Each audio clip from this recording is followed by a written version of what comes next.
if you didn't know, it's spooky season. And we are going to be writing our own spooky stories. But we're going to kind of put our own little twist into it because a couple things I want to make sure are very clear. While the outline and the parameters around this are going to be set up to be like a scary story, you don't have to write a scary story. You're being evaluated on the detail, the plot points, and your overall like story writing ability. At what point this year have we already learned how to build a story? The one thing. You're not wrong. The assignment. Yeah. It was an assignment. It was the narrative essay. You got, yes, thank you, Matt. The narrative essay, you guys already kind of learned those attributes of how to write an effective story. So that's what we're essentially going to do with this.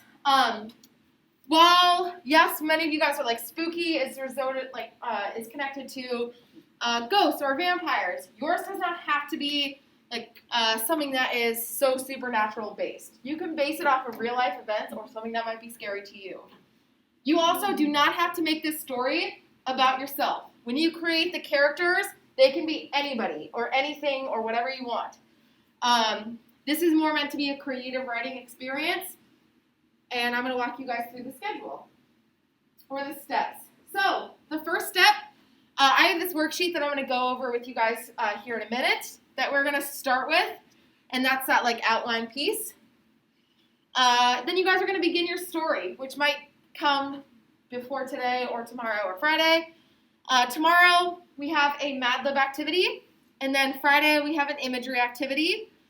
We'll review the rubric. On Monday we are going to do a peer review of the assignment. When I say peer review on Monday, I don't mean you have to have your 2 pages done. I mean on Monday, some of you guys might have 6 pages, and some of you might come in with 2 paragraphs. However, at the end of this, I want you all to have at least 2 pages. So I'm not going to say that you have to have X by Monday. However, if you come with nothing, then you have nothing to get peer reviewed. Then starting on Monday of next week, you guys will have your story in mind, and I'm going to walk you through how to sketch your stories or a character in it. And since we can't share materials here, there are several ways that we can sketch or draw our characters, and that's something I'm going to talk about on Monday with you guys. And then on Wednesday of next week, we are actually going to share out our stories. So in class, we are going to do like a round robin, and everybody shares their story, shows their picture, and we go from there. When we share them, we are actually going to do a vote, and you'll have an option to put yours up on the ballot for like scariest story or most detailed or whatever. There's several different things that we can make the categories based on. But that's just something so that you guys know that is coming. I also wanted to note again, and I know I already said it, your story does not have to be scary. I know it's labeled spooky story, but if writing a scary story is not your strong suit, I'm just grading you based off of your descriptive detail and your storytelling ability. So, while some of you already might have like ideas of something that's scary or that you could tell your story about, I wanted to provide you with a list of like introduction options. So, like maybe one night you're left alone to babysit, or someone knocks on your door, or the class breaks out in a zombie apocalypse, or you're working a late night shift, or the mannequin moved, or whatever. There's also this link on this sheet that takes you to a website where I actually got a lot of these ideas from. There's like 175 2-sentence scary stories that you could read through to kind of help spark an idea that you might be interested in writing on. You don't have to pull from this list at all. If you have your own idea, run with it. This is like if you're struggling. Okay. And then I'm going to read the red ribbon next. But questions before I go over the outline? Yes. Here is the outline for you guys. Choose an interesting what if. And that's like that story where like right here it says, for example, what if you were trapped in a movie theater?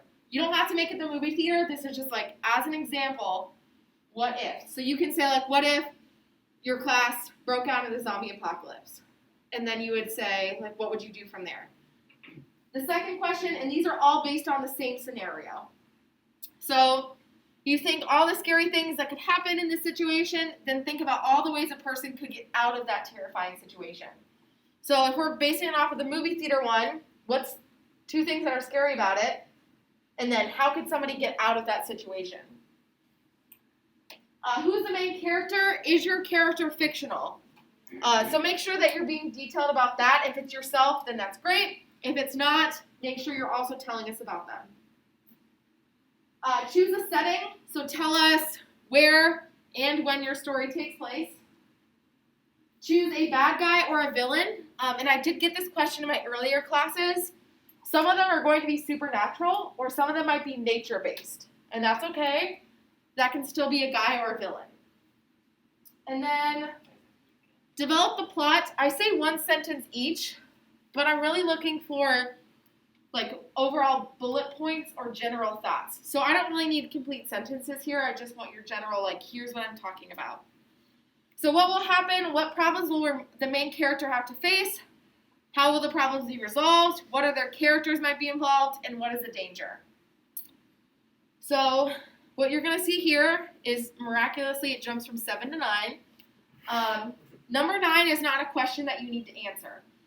I like to include this because I like surprise endings. You don't have to make up a surprise ending. But let me tell you about a surprise ending that I know an example of. Has anybody seen the TV show Community? Okay, so in it, they have this Halloween episode. And they have them kind of each season about. But I remember the first one. In it, they're all at this Halloween party. And I don't remember what they're eating, but if you ate this, like salsa or whatever it was, you turned into a zombie. And you started to, like, attack the people around you.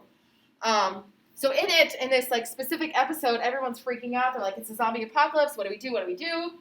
So we're thinking this entire episode that it's now a zombie apocalypse. However, at the end, like, the National Guard rolls in. It's like, oh, sorry, it was a mistake. And then everybody forgets everything. So the surprise ending was that it wasn't actually a zombie apocalypse. It was, like, a drug gone wrong. So it was just kind of like, we weren't really expecting that, and I really liked that. Okay, so this is the outline. I do have a tip at the bottom. It helps to think about real-life experiences, or maybe something that you've always just, like, thought of, like, that'd be really scary. If you look at our assignments, here's the description that I just showed you guys. And then here's the outline that I just walked through with you as well. What is, yes, it is due tomorrow. My big focus today is what? Oh, the final draft. Yes, your final draft for your informative essay. What's the second thing? Yes, the hate you give reflection. After, and only after, all of those things are turned in, should you start on this. This is like, it's due tomorrow, so that you have a day or so to think about it. And then, again, the big focus is that informative essay. Okay,